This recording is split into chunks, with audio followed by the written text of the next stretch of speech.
बिहार की राजनीति में एक दौर था जब एक ही नाम की गूंज थी, लालू प्रसाद यादव। आज हम उनके उस 15 साल के नाटकीय शासनकाल की कहानी को समझेंगे कि कैसे वो सत्ता के शिखर तक पहुंचे और फिर कैसे उनका साम्राज्य बिखर गया। ये सिर्फ एक नारा नहीं था। सोचिए, ये उस भरोसे का प्रतीक था जो दिखाता था कि लालू प्रसाद यादव की पकड़ बिहार पर कितनी मजबूत, कितनी अटूट मानी जाती थी। तो चलिए कहानी की शुरुआत से शुरू करते हैं। ये वो दौर था जब लालू यादव ने अपनी ताकत को एकजुट किया और 1990 के दशक की शुरुआत में बिहार के बेताज बादशाह बन गए। देखिए, साल 1990 लालू के लिए एक टर्निंग पॉइंट था।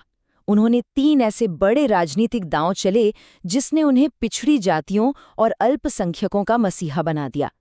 पहले तो वो मुख्यमंत्री बने, फिर उन्होंने मंडल कमीशन लागू करने का समर्थन किया और आखिर में आडवाणी की रथ यात्रा रोककर उन्होंने खुद को सेक्युलरिज्म के एक बड़े हीरो के तौर पर स्थापित कर लिया। और लालू के राजनीतिक रणनीति का सबसे बड़ा हथियार था ये MY समीकरण, यानी मुस्लिम और यादव वोटों का गठजोड़।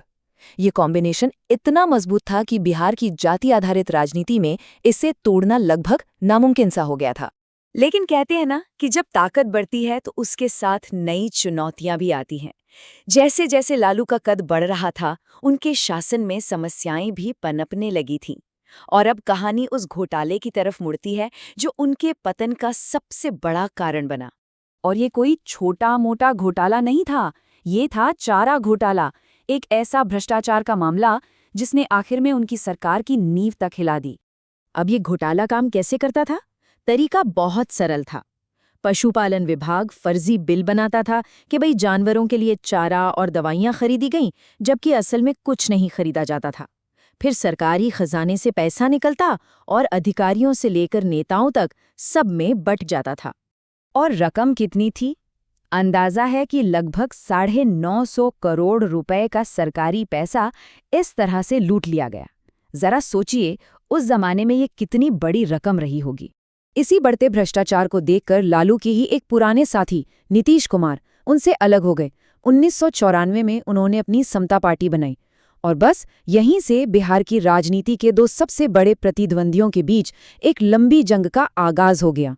तो अब कहानी उस मोड़ पर आती है जहां कानून का शिकंजा लालू पर कसने लगता है और वो सत्ता में बने रहने के लिए एक ऐसा कदम उठाते हैं जिसकी किसी ने कल्पना भी नहीं की थी।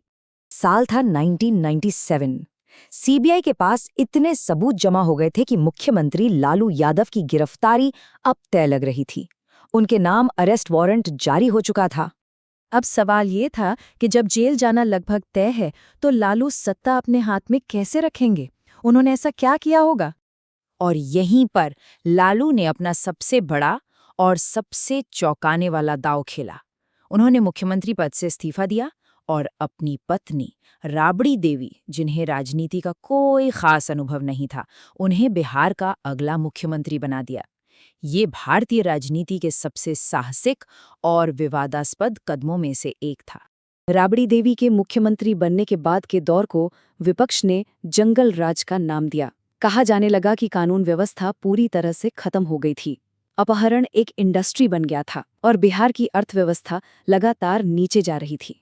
तो एक तरफ बिहार में ये सब चल रहा था, लेकिन दूसरे तरफ लालू के शासन को चुनौती देने के लिए एक नया दावेदार तैयार हो रहा था, नीतीश कुमार।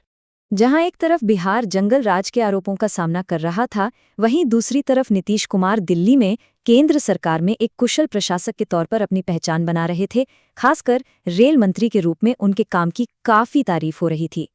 तो अब बिहार की लड़ाई 2 बिल्कुल अलग अलग विचारधाराओं के बीच थी। एक तरफ लालू की पहचान और सामाजिक न्याय की राजनीति थी, तो दूसरी तरफ नीतीश विकास और सुशासन यानी अच्छी गवर्नेंस का वादा कर रहे थे। और फिर आया साल 2005, वो ऐतिहासिक चुनाव जिसने बिहार की 15 साल लंबी राजनीतिक कहानी का फैसला करना था।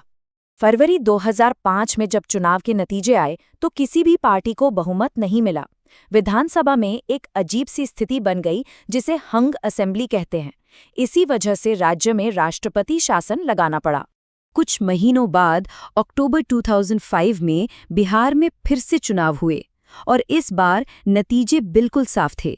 नीतीश कुमार के नेतृत्व वाले एनडीए गठबंधन ने 143 सीटों के साथ एक जबरदस्त और निर्णायक जीत हासिल की।